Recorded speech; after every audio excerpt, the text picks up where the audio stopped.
నమస్తే. ఈరోజు మన స్టూడియోలో ప్రముఖ తంత్ర జ్యోతిష్యులు, జ్యోతిష రత్న, జ్యోతిష సామ్రాట్ చింతా రుక్మాన్ గదరావు గారు మనతో ఉన్నారు. గురుగారితో మాట్లాడేద్దాం. నమస్కారం గురుగారు. మాతృదేవోభవ, పితృదేవోభవ, ఆచార్య దేవోభవ. గురుగారు, మిథున్ రాశి వారు వాళ్ళ జీవితం లేదా వాళ్ళ జాతకం ఎంత బాగోపోయినా సరే మొత్తం జీవితం అంతా ఎలాంటి పరిహారాలు, ఎలాంటి ఆలయ పరిహారాలు చేసుకోవడం ద్వారా కాస్త వాళ్ళకి మంచి జరుగుతుందంటారు? అండ్ ఎలాంటి దైవారాధనలు చేయొచ్చు, ఎలాంటి రంగులు ఎక్కువగా వాళ్ళు ప్రిఫర్ చేయాలి, మొత్తం A to Z డీటెయిల్స్ వివరించండి గురుగారు. ఈ మిథున రాశి వాళ్ళు వీళ్ళ యొక్క స్వరూప స్వభావాలు ఫస్ట్ మాట్లాడుకుందాము. ద్విస్వభావ రాశి వీళ్ళది. అన్ని రకాల స్వభావాలు ఉంటాయి. సులభంగా ఇంకొకరికి ఏమారిపోవడంలోనూ, లేదు ఇంకొక పరిస్థితికి అట్రాక్ట్ కావడంలోనూ, లేదు ఇంకొక సమస్య నెత్తినేసుకోవడంలోనూ, ఇంకొక బాధ్యతను తీసుకోవడంలోనూ వీళ్ళకి మించిన వాళ్ళు లేరు. దాని ద్వారా వీళ్ళు సమస్యలు ఎక్కువ వస్తాయి. వీళ్ళు చేసే వీళ్ళ సొంత నిర్ణయాల కన్నా వీళ్ళకి ఇతరుల ద్వారా వచ్చే సమస్యలు ఎక్కువ ఉంటాయి. ఎక్కువ హెల్పింగ్ నేచర్, ఎక్కువ అందరినీ మంచితనం ఎక్కువైతే దానంత ప్రమాదం ఇంకొకటి లేదు. అదే వీళ్ళ మైనస్సు, అదే వీళ్ళ ప్లస్సు. వీళ్ళకు సోదర సోదరీ కారక దోషం ఉన్నటువంటి వాళ్ళు వీళ్ళు. ఈ రాశిలో పుడితే కంపల్సరీ కూడా పుట్టిన వాళ్ళ ద్వారా మోసపోవాల్సిందే. బద్ధ శత్రువులు అవుతారు ఎక్కువ మందికి. ఈ రాశిలో సోదర సోదరుల నిరాదరణ, వాళ్ళ ద్వారా మోసపోవడం ఖచ్చితంగా జరుగుతుంది. ఇంకా అదే కాకుండా కుటుంబ సభ్యుల నుంచి కూడా, కుటుంబ సభ్యుల సోదర సోదరులే, ఇంకా ఇతరత్ర కూడా ఎవరు కూడా పెద్దగా సపోర్టింగ్ రారు. అదేవిధంగా వీళ్ళు ఎక్కువగా వేరే వాళ్ళ సమస్యలను ఎత్తినేసుకునేస్తారు. అది పెద్ద సమస్య వస్తుంది వీళ్ళకు. ఈ రాశిలో కొంతమంది సెలబ్రిటీస్ చెప్పొచ్చు మనము, కానీ వద్దు, మనం ఫలితాల వరకే మాట్లాడుకుందాము. వాళ్ళు కూడా చాలా ఇబ్బందులు పడుతున్నారు అందరికీ తెలిసి, కానీ వాళ్ళ రాశి ఇదని అందరికీ తెలియదు కదా. కాబట్టి ఈ రాశి పలు రకాల స్వభావాలతో స్థిరత్వం తక్కువ. దుస్వభావం స్థిరత్వం చాలా తక్కువ. అంతా మన వాళ్ళని నమ్ముతారు. అది కానీ మోసం చేసిన తర్వాత అప్పుడు తెలిసిన ప్రయోజనం లేదు. నష్టం జరిగిన తర్వాత మళ్ళీ తెలిసేం ప్రయోజనం? అలా నష్టాలు జరుగుతూనే ఉంటాయి. కాబట్టి ఈ రాశి వాళ్ళు వీళ్ళ మంచితనానికి తగినటువంటి ఫలితం లేదు. అది ఎప్పుడు అదొకటే నిరాశ వీళ్ళకు. వీళ్ళని నమ్మిన వాళ్ళకు మాత్రం ఖచ్చితంగా సహాయం చేస్తారు. వాళ్ళ నుంచి వీళ్ళకి లాభం లేకపోయినా మళ్ళీ వీళ్ళు జీరో అవుతారు, మళ్ళీ ముందుకు వెళ్తుంటారు. జీరో అవుతుంటారు, ముందుకు వెళ్తుంటారు, మళ్ళీ పికప్ అయిపోతారు. మళ్ళీ తమను తాము మళ్ళీ డెవలప్ చేసుకునిస్తారు. ఈ రాశికి లాభస్థానమైనటువంటి మేషరాశిని బలపరుచుకోవడం వల్ల వీళ్ళ యొక్క లాభాలు పెరుగుతాయి. ఈ మేషరాశిలో అశ్విని, భరణి, కృత్తిక 3 నక్షత్రాలు ఉన్నాయి. ఈ భరణి నక్షత్రము మధ్య నక్షత్రం అవుతుంది. భరణి నక్షత్రాన్ని సంబంధించి వీళ్ళు పరిహారాలు చేసుకోవడం వల్ల వీళ్ళకు మంచి ఫలితాలు ఉంటాయి. భరణి నక్షత్రము అంటే శుక్రగ్రహానికి సంబంధించింది. ఈ శుక్రగ్రహానికి సంబంధించింది కాబట్టి మామూలుగా రాశిరీత్యా తీసుకుంటే కుజుడిది. వీళ్ళు మంగళవారం రోజు కుజహోరలో ఎర్రటి అరటి పండ్ల దానం చేయొచ్చు. ఈ మధ్యలో ఉన్న శుక్రగ్రహానికి సంబంధించి వీళ్ళు హల్వా, జిలేబీ, బూందీ ఇలాంటి లిక్విడ్ స్వీట్స్ కాళికాదేవి గుళ్ళో శుక్రవారం శుక్రహోరలో లేదా మంగళవారం శుక్రహోరలో దానం చేయొచ్చు. ఎందుకంటే భరణి నక్షత్రానికి కామాఖ్య కాళికాదేవి అధిదేవత. కామాఖ్య కాళికాదేవి అనేసి ఎందుకంటే భరణి నక్షత్రం అంటే యోని స్వరూపం, అందుకే కామాఖ్య కాళి అన్నాను. అందుకే భరణిలో పుట్టినవారు ధరణీలగారు. దుర్యోధన చక్రవర్తి భరణి నక్షత్రం పుట్టాడు. యమధర్మరాజు భరణిలో పుట్టాడు. కామాఖ్య కాళికాదేవి. వీళ్ళు ట్రయాంగిల్, ఒక ట్రయాంగిల్ యొక్క సింబల్ ఈ నక్షత్రానికి సింబల్ కూడా వస్తుంది.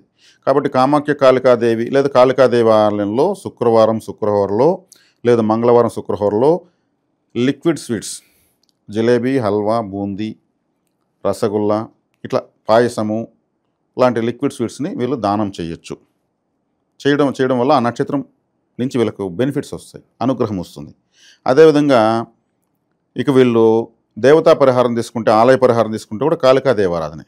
భరణి నక్షత్రం మేషరాశి కదా, మేషరాశికి మధ్యలో నడి నక్షత్రం భరణి కాబట్టి భరణి నక్షత్రానికి అదే దేవత కామాఖ్య కాళికాదేవి కాబట్టి వీళ్ళు ఆ పరిహారం తీసుకోవచ్చు. కాళికాదేవి యొక్క ఆరాధన చేయొచ్చు. ఇంకెక్క వేరే కాళీ అయినా పర్లేదు. స్ట్రైట్గా ఎత్తుకుంటే భరణి నక్షత్రం అంటే కామాఖ్య కాళికాదేవి. అంత దూరం ఎవరు వెళ్ళలేరు, ఆ పీఠానికి వెళ్ళలేరు. భరణి నక్షత్రం రోజు కాళికాదేవి గుడికి వెళ్ళి వీళ్ళు నమస్కరించుకోవడం వల్ల బలపడుతుంది. ఇక వైద్య సేవ తీసుకుంటే ప్రసూతి హాస్పిటల్స్ ఉంటాయి, కానుపుల హాస్పిటల్. అక్కడ వీళ్ళు సేవ చేయొచ్చు. పేద గర్భిణీ స్త్రీలకు పాలు, పండ్లు, రొట్టెలు ఇవ్వచ్చు. ఇంకేదైనా వాళ్ళకు డబ్బులు సహాయం చేయొచ్చు. ఇటువంటివి చేయొచ్చు. ఇంకొక పరిహారం కూడా ఉంది. ఈ పరిహారం కూడా చేస్తే సరిపోతుంది. ఎవరికైనా సరే వయసు పెండ్లీడికి వచ్చినటువంటి అమ్మాయిలు అంటే మనకు మామూలుగా ఈ హాస్టల్స్లో ఉంటారు, అక్కడ శానిటైజింగ్ ప్యాడ్స్ డొనేట్ చేయొచ్చు. వార్డెన్తో మాట్లాడుకొని శానిటైజింగ్ ప్యాడ్స్ మంత్లీ వాళ్ళు సైకిల్ అవుతారు కాబట్టి అది ప్రకృతి యొక్క ధర్మం. అది ఎంతో పవిత్రంగా దేవతా సేవ చేసుకుంటే, అమ్మవారి సేవ చేసుకుంటే భావించి దాంతోపాటు ఏదైనా స్నాక్స్ కూడా ఇవ్వచ్చు. ఇది స్ట్రైట్గా భరణి నక్షత్రం యొక్క పరిహార క్రియ, తంత్ర ప్రక్రియ అంటారు దీన్ని. ఇది చాలా ప్రత్యేకంగా ఉంటుంది వినడానికి కూడా, కానీ మాత్రం చాలా శక్తివంతంగా ఉంటుంది. మరి ఈ మిథున రాశి వాళ్ళకు మేషరాశిలోని నడి నక్షత్రం యొక్క వైద్య ఆలయ వ్యక్తిగత పరిహారం కింద వస్తుంది.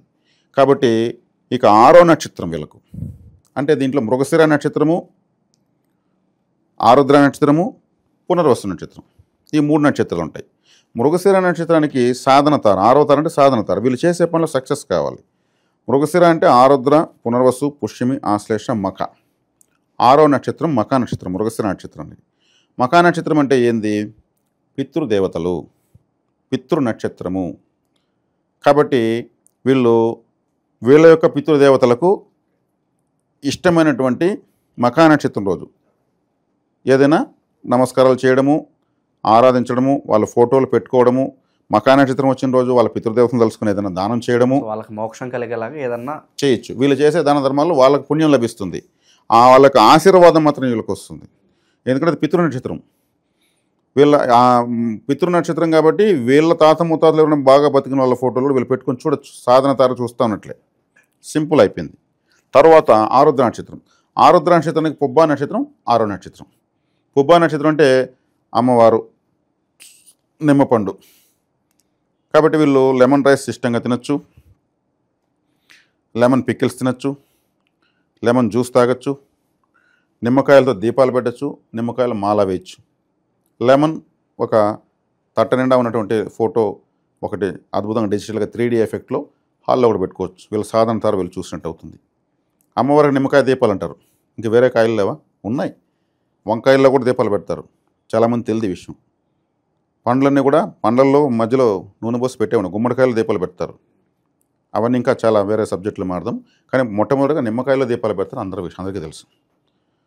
కాయగూరలతో పరిహారాలు దీపాలు పెట్టడం, వంకాయలో కూడా పెడతారు. అది శనిగ్రహానికి సంబంధించినటువంటి దీపం అది. కాబట్టి ఈ విధమైన ఆరాధన ఆరుద్ర నక్షత్రాలు చేసుకోవచ్చు.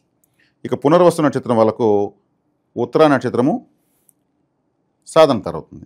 ఉత్తరా నక్షత్రం పునర్వసులకు సాధన తార అయినప్పుడు అయ్యప్ప స్వామాలు వేయచ్చు, అర్జునుడు, భగవద్గీత లాంటి ఫోటోలు పెట్టుకోవచ్చు. అదేవిధంగా ఉత్తరా నక్షత్రం సంబంధించి వీళ్ళు ఆ రోజు ఏదైనా ముఖ్యమైన పని చేసుకోవచ్చు.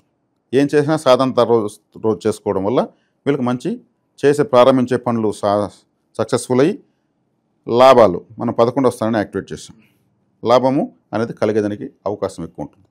కాబట్టి ఈ విధంగా మిథున రాశి వాళ్ళు వాళ్ళ యొక్క లాభ స్థానాన్ని బలపరుచుకొని సాధన తారను అనుసరించవచ్చు. ఇప్పుడు చూసినటువంటి ప్రతి రాశికి 6వ నక్షత్రము ఎలా ఫాలో కావాలి, 11వ స్థానాన్ని ఎలా బలపరచుకోవాలనేటువంటి విషయాన్ని నేను 12 రాశులు చెప్పడం జరిగింది. ఇది వ్యక్తిగత జాతకంలో ఈ ఫలితాలు మీకు అన్వయం కాకపోతే మీరు జాతకం చూపించుకుంటే మీకు జాతకంలో ఏ విధమైనటువంటి పరిహారాలు వస్తాయనేది జాతకం ద్వారా పరిశీలన చేసి చెప్పడం జరుగుతుంది. ఇది జాతకం లేని వాళ్ళకి మాత్రమే ఇది మీరు ఫాలో కావచ్చు. ఓవరాల్గా మిథున రాశి వాళ్ళు ఓవరాల్గా జీవిత పరిహారాలు కావచ్చు, ఆలయ పరిహారాలు కావచ్చు, ఎలా ఆచరించాలి, ఏం చేయాలి అద్భుతంగా వివరించారు. ధన్యవాదాలు.